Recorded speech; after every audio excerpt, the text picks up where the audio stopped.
Olá! Primeiramente, eu gostaria que você informasse seu nome, idade, cargo e empresa. Olá, meu nome é Luiz Felipe Rosário, tenho 41 anos, sou piloto de linha aérea, exercendo o cargo de comandante, atualmente voando na Ásia pela Vietjet Air. Há quanto tempo assume a posição de comandante dentro da empresa? Na Vietjet Air, 2 anos, mas tenho 7 anos de experiência na função de comandante. Eu já voei no Brasil pela Passaredo Linhas Aéreas, pela TAM e pela Avianca Brasil. É formado em algum curso?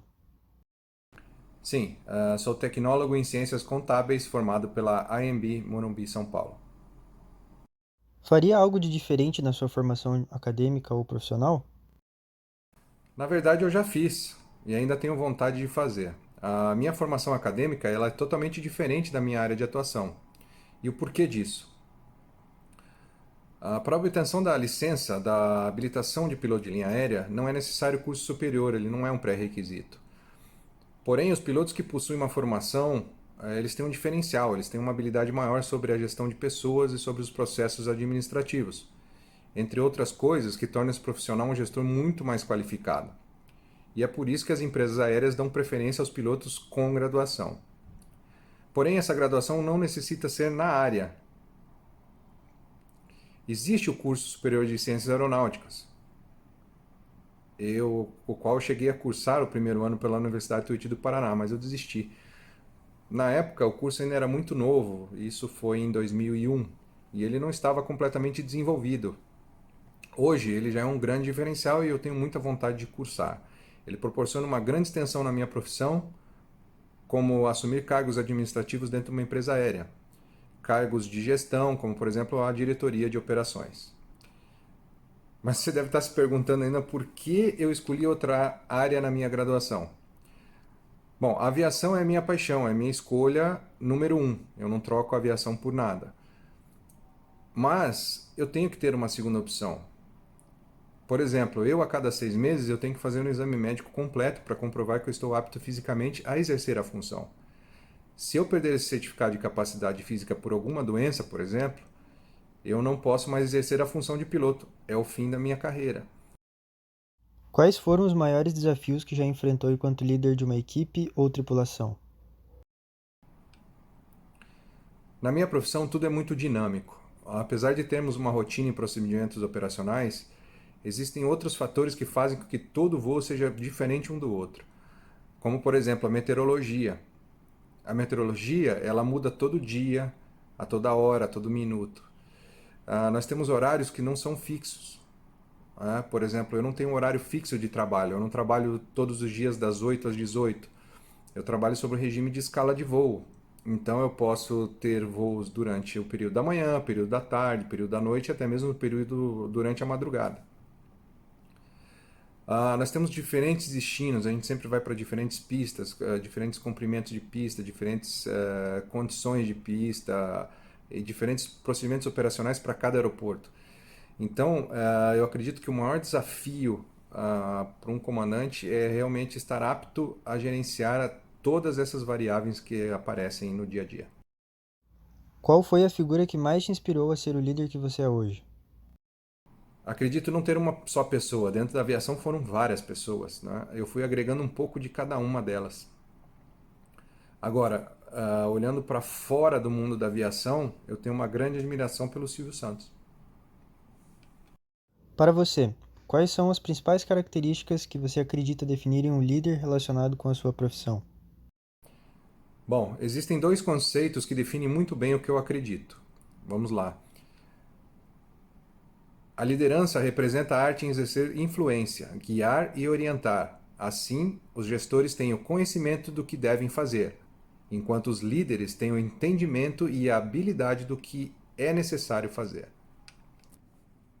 Outra definição, essa da ICAO, da Organização de Aviação Civil Internacional, ela define a liderança do comandante da aeronave como uma ação que vai além do contexto de influência de pessoas e explica que, como líder, o comandante da aeronave deve identificar as necessidades da tripulação, ser exemplo em atributos como sensatez, equilíbrio, comedimento, capacidade de discernimento e análise com equidade.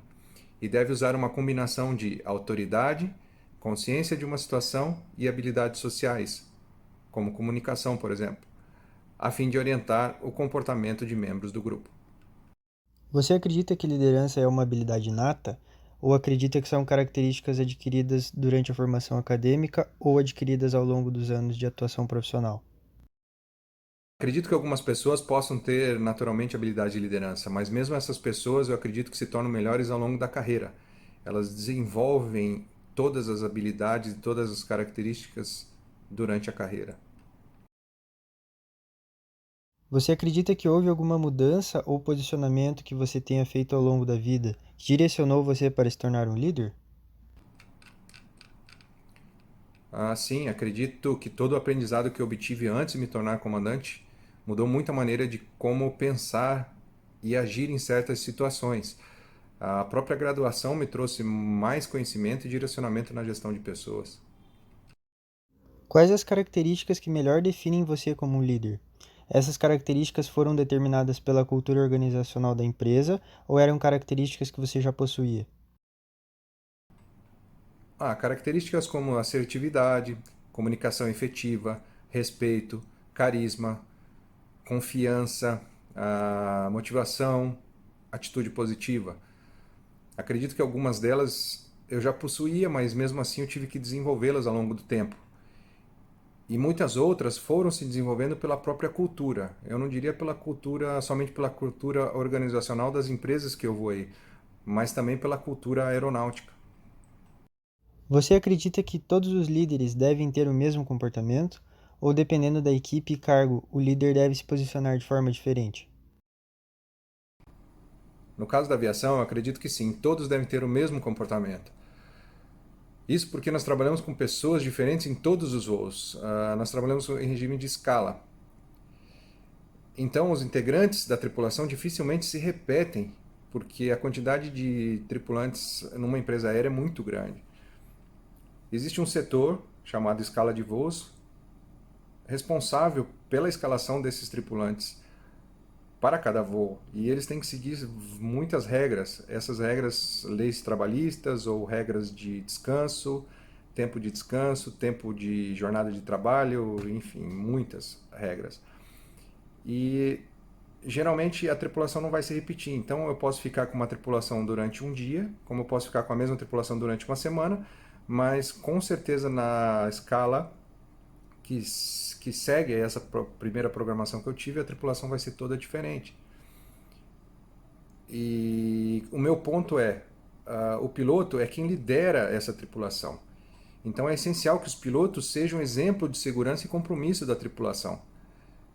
Como tem essa mudança de tripulação, de integrantes da tripulação a todo tempo, se cada um tiver um comportamento diferente, dependendo de como seja esse comportamento de pessoas, por exemplo, eu posso ter um comportamento, outro comandante outro comportamento. Fica difícil para esses integrantes da tripulação saberem exatamente como agir em determinadas situações e muito provavelmente eles podem não sentir segurança no líder em momentos de crise. Você acredita que para ser líder dentro de determinada empresa, seu propósito deve estar alinhado com o da empresa? Você acredita que se os propósitos forem divergentes, existirá algum tipo de conflito? O que fazer para contornar esse conflito?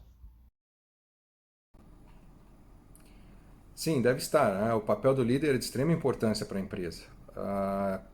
É ele quem conduz, né? Ele que estrutura todas as estratégias que são necessárias para atingir esses objetivos da empresa. Se o propósito dele está ao contrário, está diferente, possivelmente a equipe dele vai estar desmotivada, frustrada e com certeza os resultados não vão ser obtidos. Como estimular a equipe para que esteja sempre motivada e cada um entregando sempre o melhor de si antes e durante um voo? Na aviação o desafio é um pouco maior, porque como eu já disse antes, eu sempre tenho uma equipe diferente. Então, antes de cada voo, nós realizamos um briefing com todos os membros da tripulação. E nesse briefing é fundamental que eu esteja motivado, porque se o líder não estiver motivado, eu não vou conseguir motivar ninguém. É preciso abrir o canal de comunicação com essas pessoas, é preciso conhecer a equipe. É diferente de uma organização onde o líder trabalha com os mesmos funcionários, as mesmas pessoas, durante um longo período de tempo.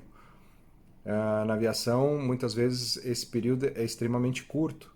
Então, é a oportunidade que eu tenho de conhecer os membros da minha equipe. De uma maneira bem breve, mas eu preciso ter aquele feeling de enxergar algumas características dessas pessoas. O briefing também é a oportunidade de mostrar que, apesar das responsabilidades e atribuições que um comandante tem, ele não está ali para exercer um papel de superioridade, sim de papel hierárquico.